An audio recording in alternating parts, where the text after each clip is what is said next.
the only time you fail is if you quit or if you stop trying. But if you keep trying, you're not failing. And that's why I think it's important that people understand that people think that successful people always make the right choices.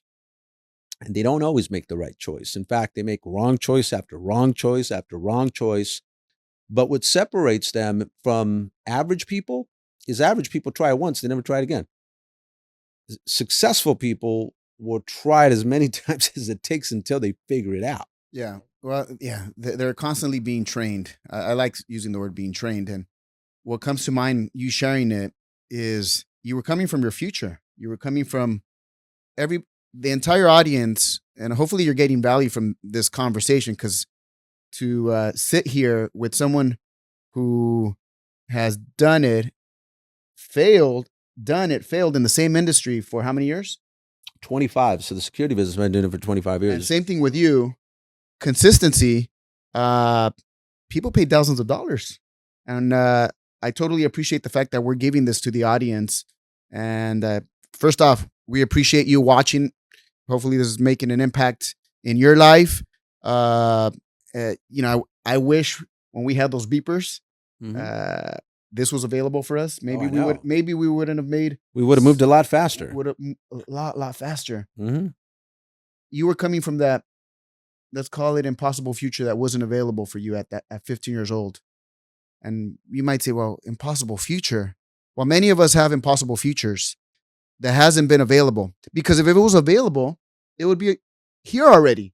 Maybe the $20 million house, it's possible, but up until now it's been impossible. Or $100 million house, or Jeff, you could tell the story of the churches that you're about to open up, of the declaration. Up until now it's been impossible.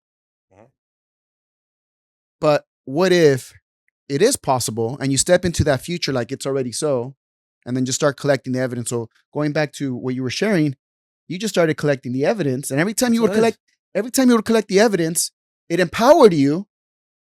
And now I say you're playing a much bigger game, which is empowering others to empower others. And now you've tweaked it to empower leaders. Mm-hmm. We're looking for leaders to empower other leaders, so that this way we can make a global impact of 8.1 billion people on this planet through our platforms that are available. I love what you said about collecting the evidence, because really, whenever the only time you really want to go to your past, is to go recollect some of the evidence, which those anchor moments where you remember when you did something big, because we're all going to deal with doubt in life, because life and pain are inseparable. Yeah.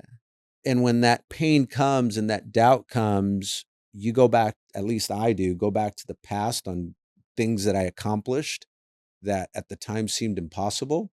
Yeah. And it's just it's a reminder that you could do some great things. In fact, part of my prayer every day is, Lord, please remind me of your goodness and all the miracles that you've done in my life. Yeah. And it's reminding me that I'm not alone. God's with me, but then reminding me also of all these like times where I thought it was doomsday, and all of a sudden we made it. We came out of there bigger than we ever were, right? Yeah. And you collect the evidence, and the more that you can collect that evidence, the more you're building that muscle of courage. Yeah. Right? Because then, first of all, you can't have courage without fear. So anytime you're going to do something great, you're going to have fear, but are you courageous enough to still step into the arena of uncertainty? And a lot of people won't. See, that's why, the cost of inaction is almost always greater than the cost of making a mistake. You said something on the car earlier, the anxiety about not to eliminate the anxiety. Yeah. Which was being productive. So share that. Yeah. So if you spend your time and energy being productive, the more you spend your time and energy being productive, the less time you'll have for anxiety. Repeat that again, because I think, pay attention to this, because I hear always anxiety, and anxiety could lead to depression. And I'm not saying that it's not, but that it's not from what I hear, it's an epidemic. Yeah. More than we think. And so the more that landed for me, the more time and energy that you spend on being productive, the less time you'll have for anxiety. the more time you spend, the more energy and time that you spend kicking butt, the less time you'll have to worry about kicking butt. Yeah. Right. So that's why it's so important to just be productive. Because I know for me, there's times I'll work 12 hours a day and I'm very productive and I have all this energy, even when I come home, where I can't stop talking because I've been productive. The flip side is I've worked 12, 16 hours before and you don't get anything done. You know, when you're just like touching this, touching that, touching this, but you're not completing anything. And because you're not completing anything and you that means you weren't productive, you get depleted of all your energy. So that's a and then all of a sudden you come Activity, home. activity versus productivity. So that's a distinction right there that we can land right now with what you just said. So whenever you're feeling Activity overwhelmed, versus production. productivity. Exactly. Okay. Because you could do a bunch of activity and you'll be depleted of all energy. So but when you're productive, you have endless amount of energy.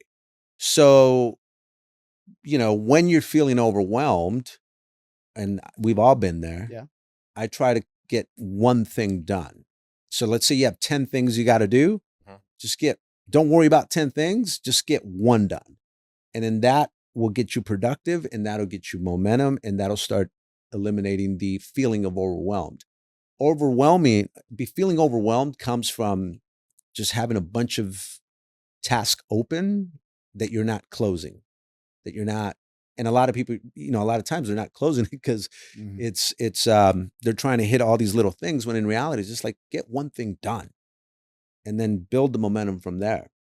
Yeah. So what's one thing you do right away? And I'll share mine and then you can share yours, or one or two.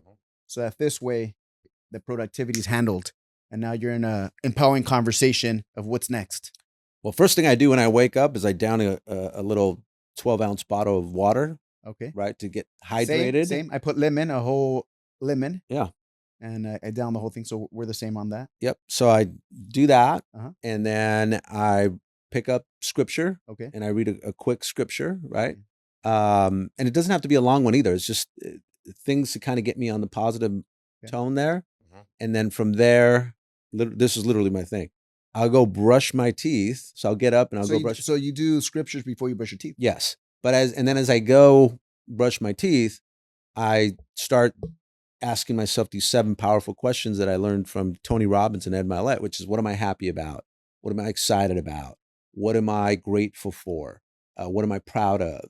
What am I proud of? What am I enjoying? What do I love? And what am I committed to? So I ask those 7 questions, and then each question has a sub question of what about it makes me feel that way. And I'm doing that as I'm brushing my teeth. And right there, I'm just cultivating gratitude. And the reason that's important is because the first thing you do when you wake up is worry.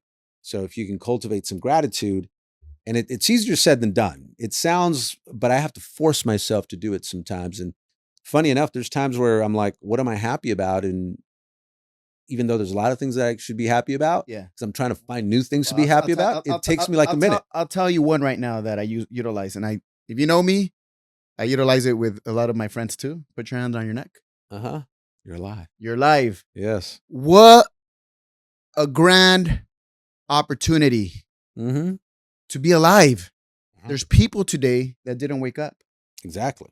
Families is a big one. Yeah. So yeah, when I get challenged of, let's just, I like what Jeff says, that the mind is a devil's playground, which is, or how do you say it? An idle mind is a devil's playground. An idle mind is the devil's playground. So we get in the most trouble when we're just in our heads. And so I really relate to what Edwin was saying, which is instead of being in our heads, and that's when I always get into trouble, is when I have an idle mind and I start thinking about all of the bad things I could probably on the next episodes, you could hear about the trouble that he's gotten into. But right now, let's keep it PG-13. PG-13. Or maybe you should tell about the trouble so that this way they want to come back.